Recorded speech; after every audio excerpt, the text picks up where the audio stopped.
કાવ્ય રહે છે તો એ પહેલેથી ગુજરાતી કરી દઉં છું. હું એક નાનો મુસાફિર છું, દેશનો સૈનિક છું. મારી સાથે બોલો જય હિન્દ. રસ્તા ઉપર ડરીને ચાલતો નથી. મારે ભલે મરીને જીવવું પડે, એટલે કે આરે મરીને જીવવું પડે, ભલે મારે મરતા પણ દેશની સેવા કરવી પડે. લક્ષ્ય પૂરું નહીં થાય ત્યાં સુધી હું શ્વાસ લઈશ નહીં. આગળ વધતો જાશ. પછી જો હું છે ધૂપ મેં પસીના, તો કે તડકામાં પરસેવો પાડીને પણ હું લીલા ખેતરો લહેરાવીશ. પછી ધરતી ઉપર એટલે કે આપી આ પૃથ્વી ઉપર પાપીને જન્મ લેવા દઈશ નહીં. અને આગળ વધતો જાશ. બડા હોકે તો કે છે જો મોટો થઈને દેશનો સહારા એટલે કે આધાર બનીશ, દેશની સેવા કરીશ. અને દુનિયાની આંખોના તારો એટલે કે દુનિયાની એટલે આ જે વિશ્વ છે એની આ એક આંખોનો તારો બનીશ. અને આ હંમેશા તિરંગો એટલે કે આપણો ધ્વજ એ હંમેશા આપણો રાષ્ટ્રધ્વજ છે તે ઊંચો રાખીશ. અને આગળ વધતો જાશ. તો હવે જો એની નીચેની બાજુના પેજ પર આવે છે તો એની નીચે આપણે હવે જો શાંતિ કી નગરી ત્યાં પહોંચ્યા હતા આપણે. હવે ત્યાંથી ચાલુ કરીએ. ત્યાં સુધી મેં તમને ગુજરાતી કહી દીધું, હવે આપણે ત્યાં ચાલુ કરીએ. ચલો. શાંતિ કી નગરી હે મેરા યહ વતન. વતન એટલે તો કે આ આપણો દેશ છે તેને શું કહેવાય? વતન. તમે જોયું છે આપણે આપણે જે ધ્વજવંદન કરીએ ને તો એ આપણે ગીત ગાઈને એમાં આવે મેરા હે વતન આવે છે ને, એવી રીતના વતન એટલે કે મારો દેશ. શાંતિ કી નગરી હે મેરા યહ વતન. શાંતિ કી નગરી એટલે કે શાંતિનો દેશ છે આ મારો. सबको सिखाऊंगा मैं प्यार का चलो. सबको सिखाऊंगा એટલે કે શીખવાડીશ. सबको એટલે બધાને. मैं प्यार का चलन એટલે વ્યવહાર. ચલન એટલે શું થાય? વ્યવહાર. વ્યવહાર એટલે કે પ્યાર કરવાનું શીખવાડે, બધાને પ્રેમથી રહેતા શીખવાડીશ એમ. दुनिया में गिरने नहीं दूंगा कहीं बम. बम એટલે જો શું છે? બમ. બમ નો મીનિંગ શું થાય? તો કે છે ને જ્યાં વિસ્ફોટક પદાર્થો का बना हुआ गोला. તમે જોયું છે બોમ્બ ને જોયા જ હશે તમે, જે તમે ટીવી સિરિયલ કે કાર્ટૂન જોતા છો એમાં અથવા ન્યૂઝમાં પણ જોયા હશે. આવા ગોળા બનાવવામાં આવે છે. એમાં છે ને દારૂ, વિસ્ફોટક કેટલા પદાર્થો નાખવામાં આવે છે. એને કહેવાય હિન્દીમાં બમ. એટલે કે ક્યાંય પણ દુનિયા મેં गिरने नहीं दूंगा कहीं बम એટલે આખી દુનિયામાં ક્યાંય આવા બોમ્બ પડવા દઈશ નહીં. એટલે કે જે આપણા ભારત દેશ પર આજુબાજુના દેશો છે ને એ આપણે યુદ્ધ કરે ત્યાં બોમ્બ ફેંકે તો એવા બોમ્બ પડવા દઈશ નહીં. આગે बढ़ाऊंगा कदम એટલે આગળ વધતો જાશ. દાहिने बाएं हम नन्ना राही हूँ देश का सिपाही हूँ. જો દાहिने बाएं ડાબી બાજુ જમણી બાજુ જમણી બાજુ એવી રીતના આપણે તમને ખબર હોય તો કસરત કરવા જાય તો એ રીતના આપણે કરાવે. સાવધાન વિશ્રામ ઈ તમે કરો એ સાવધાન વિશ્રામ નથી કહેવાય. એવી રીતના આપણને કહે છે ડાબો પગ જમણો પગ એવી રીતના ઊંચો કરીને નીચે મૂકવાનો હોય છે. એને કહેવાય દાहिने बाएं. પછી થમ એટલે કે સાવધાનની સ્થિતિ થઈ જવાનું. અને નન્ના મુન્ના રાહી હું દેશ કા સિપાહી હું. નાનો બાળક છું, દેશનો મુસાફિર છું, દેશનો સૈનિક છું. જો આખી કાવ્ય આપણે અહીંયા પૂરી કરી અને આખી કાવ્યનું વાંચન કરવાનું છે. આ કાવ્યમાંથી છે ને આપણે કાવ્ય પૂર્ણ કરો એ રીતના ગમે તેમાંથી પૂછાશે. જો પેલો છે રસ્તે પે ચલુંગા ત્યાંથી લર્ન ગમે એની પૂછાય એટલે તમારે આખી કાવ્ય પાકી પણ કરવાની રહેશે. હવે તમે જુઓ આ કાવ્ય આપણે પૂરી કરી. હવે તમે સ્વાધ્યાય પોથીમાં જુઓ. સ્વાધ્યાય પોથીમાં આપણા પેજ નંબર 21 પર સ્વાપોથીમાં પેજ નંબર 21 ઉપર તમને શું આપ્યું છે? તો કે વિરોધી શબ્દ. વિરોધી શબ્દમાં તમે જુઓ વિરોધી શબ્દમાં હંમેશા આ છે ને ચોકડીની નિશાની હોય ને એને કહેવાય વિરોધી શબ્દ. આ ચોકડીની નિશાની બતાવે એને શું કહેવાય? વિરોધી શબ્દ હોય. અને જે આવી રીતના માઈનસ એટલે કે જે ખાલી આડી લીટી બતાવી હોય ને એ શબ્દ, જે શબ્દની બાજુમાં આડી લીટી બતાવી હોય એ શબ્દનો આપણે શું લખવાનો હોય છે? સમાનાર્થી શબ્દ. અને જે આવી લીટી બતાવી હોય ને આવી રીતના ગુણાકારની નિશાની, ચોકડીની નિશાની તો એમાં શું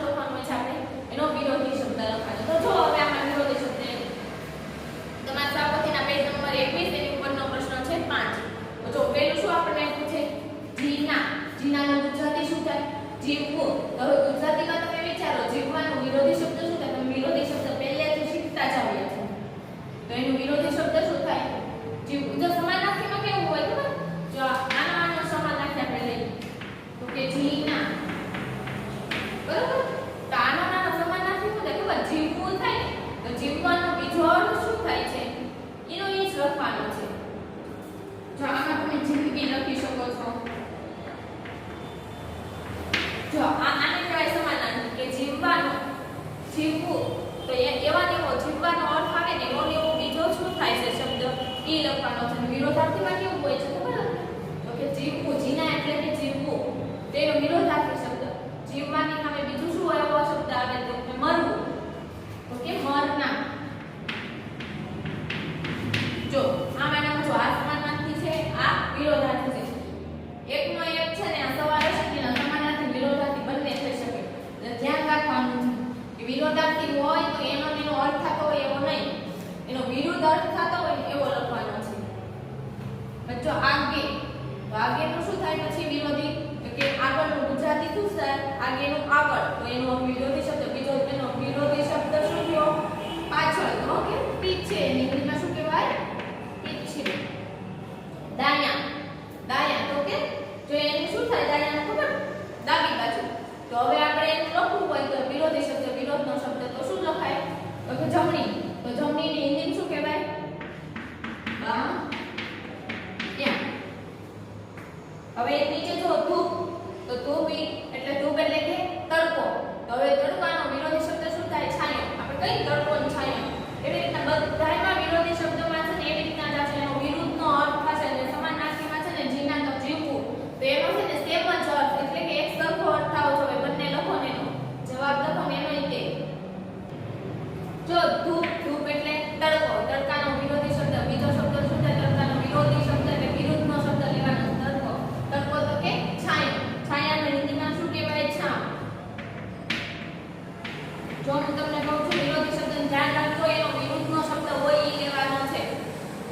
પછી તો શું છે? ધરતી. ધરતીનો શું થાય વિરોધી શબ્દ? ધરતી એટલે કે આપણે આ જમીન છે એ. તો એનું શું થાય? આકાશ.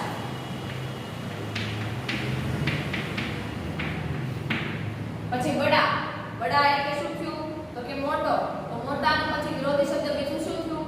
નાનો. નાનાને હિન્દીમાં શું કહેવાય? છોટા. પછી ઊંચા. ઊંચા એટલે ઊંચો. તો એનો વિરોધી શબ્દ શું થયો? નીચો. તો એને હિન્દીમાં શું કહેવાય? નીચા.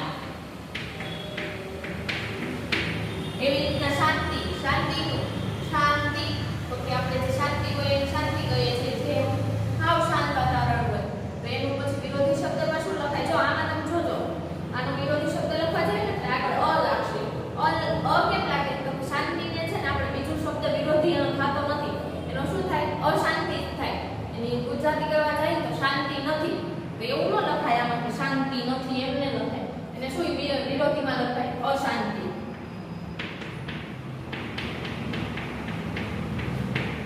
એવી રીતના પ્યાર, પ્રેમ. તો આમાં શું આવે? નફરત.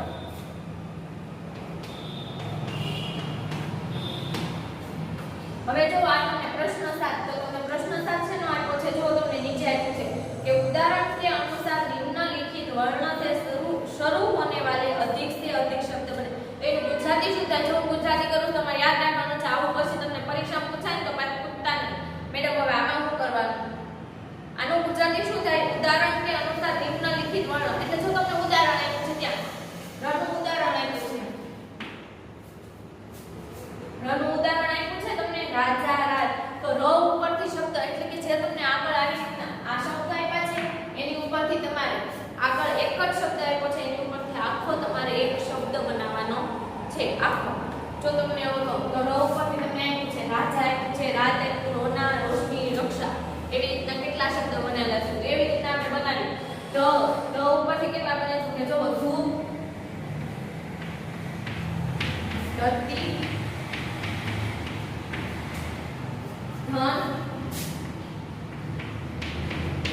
અને ધોખા. જો મેં શું કીધું આમાં તમને કે ઉપર ઉદાહરણ આપ્યું છે. એ શબ્દ તમને જે એક શબ્દ આપ્યો છે, એક જ આપ્યો છે, સિંગલ શબ્દ, તો એની ઉપરથી આપણે આખો શબ્દ બનાવ. જો આપણે હવે ઘણું જોઈ લીધું ધરતી ધન ધોખા. હવે આપણે એવી રીતના જોઈ કનું. તો કમાં શું અક્ષર શબ્દ બનશે તો જુઓ એના શબ્દ બનશે કદમ, કિંમતી, કિંમત અથવા કિંમતી પણ લઈ શકો છો. કિંમત, કમલ, કા. જો આ કના અક્ષરો છે. એવી રીતના આપણે હવે મના અક્ષરો જોઈએ તો મમાં શું આવશે કે મંજિલ, મુજે. જો મંજિલ આ એક શબ્દ દ્વારા મુજે. પછી માન અને માતા. માન, માતા. હવે એવી રીતના દના શું બનશે તો કે દમ, દિલ, દુનિયા,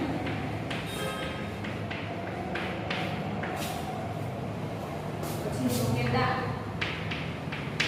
જો આ તમે શબ્દ જોઈ શકો છો કે જો ધ, ક, મ, દ અને ર નું તમને આપ્યું છે. તો આવી રીતના ગમે એ શબ્દ આપણે એની પરથી તમને આવડે ને એટલા શબ્દ બનાવવાના છે.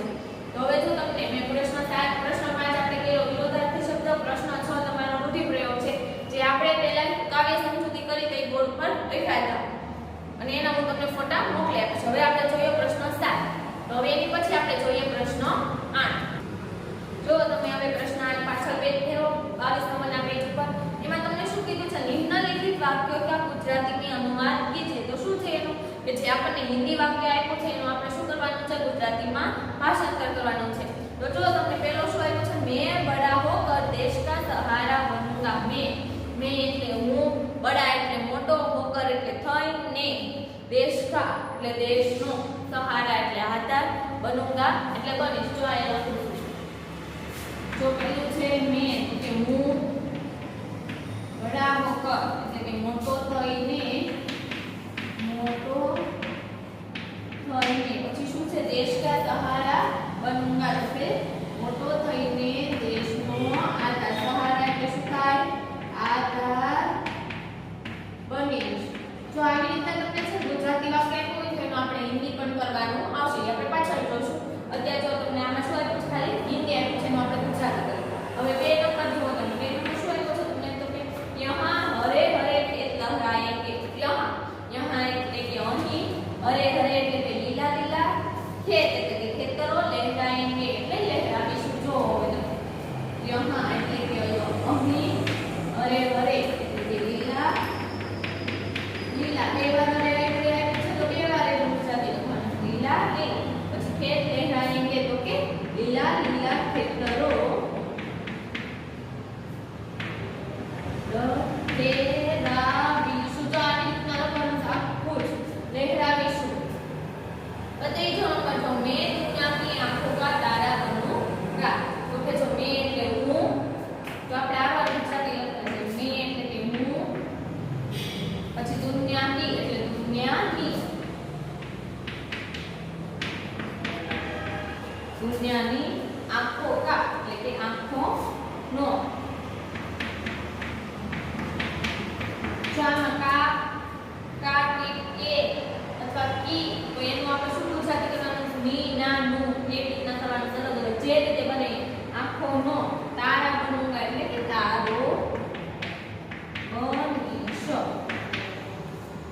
હવે એમાં જુઓ 4 કે मेरा देश शांति की नगरी है. मेरा એટલે કે મારો, દેશ એટલે દેશ, શાંતિ કી એટલે કે શાંતિની. જો મેં કીધું તમને કી અથવા ગમે એ વસ્તુ કી કે તો એમાં શું લખવાનું છે આપણે ની નું ના એ અર્થ લેવાનો છે. તો શાંતિની નગરી છે.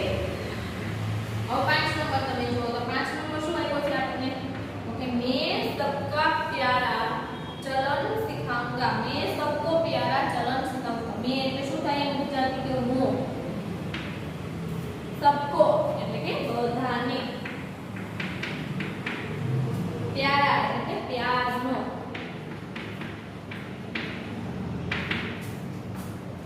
प्यार का चलन. चलन એટલે શું કે તમે કીધું તો હમણાં શબ્દ સમૂહમાં શબ્દાર્થમાં તો કે પ્યારનો વ્યવહાર. શીખાઉંગા એટલે કે શીખવાડીશ.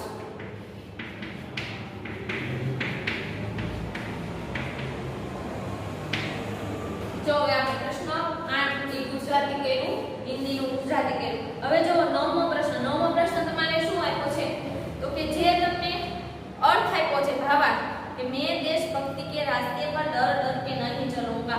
तो जो આવી રીતના આપ્યો છે તો એને આપણે વાક્ય એટલે કે કાવ્ય લખવાનું છે. જે વાક્ય આપ્યું છે એમાં આપણે કયું કાવ્ય અંત બેસે છે કે કાવ્ય લીટી લખવાની છે એના ફોટા મોકલું એ પ્રમાણે તમારે લખી નાખવાનું. તો હવે જો પ્રશ્ન 10. ઓકે, પ્રશ્ન 10 માં જુઓ તમે. प्रश्न 10. तो प्रश्न 10 માં શું આપ્યું છે? इन्हें और क्या क्या कहते हैं लिखिए. तो કે જો આમાં છે ને તમને સમાનાર્થી શબ્દ આપ્યા છે પણ તમને જે સૂચના આપી છે ને એ અલગથી આપી છે કે इन्हें और क्या क्या. તો મેં તમને કીધું સમાનાર્થીનો શબ્દનો અર્થ એકનો એક જ થાય છે. જેનો સવાલનો અર્થ થાય ને જ. તો આપણે જોઈએ.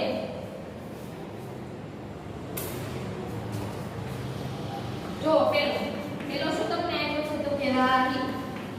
તો કે રાહીનું ગુજરાતી કરો તો રાહીનું મેં તમને કાવ્ય ગુજરાતી તો શું થાય? મુસાફર. તો રાહીનું મુસાફર થાય તો એના બીજા અર્થ શું થાય એ લખવાના છે આપણે કે મુસાફર અને બીજું આપણે યાત્રી કહીએ છીએ. હવે 2 નંબરનું જો તો કે સિપાઈ જો આપણે એમ જ કીધું છે આપણને ઇન્હે ઓર ક્યા ક્યા કહતે હે લિખે. તો જો આને શું કહેવાય બીજા શબ્દમાં ઈ લખવાનું છે. જેને બીજા શબ્દમાં કહેવાય એને સમાનાર્થી કહેવાય છે. તો 2 નંબર જો તો 2 નંબરમાં શું આપણને પૂછે તો કે સિપાહી. સિપાહીનું શું થશે તો કે સૈનિક અને ફૌજી.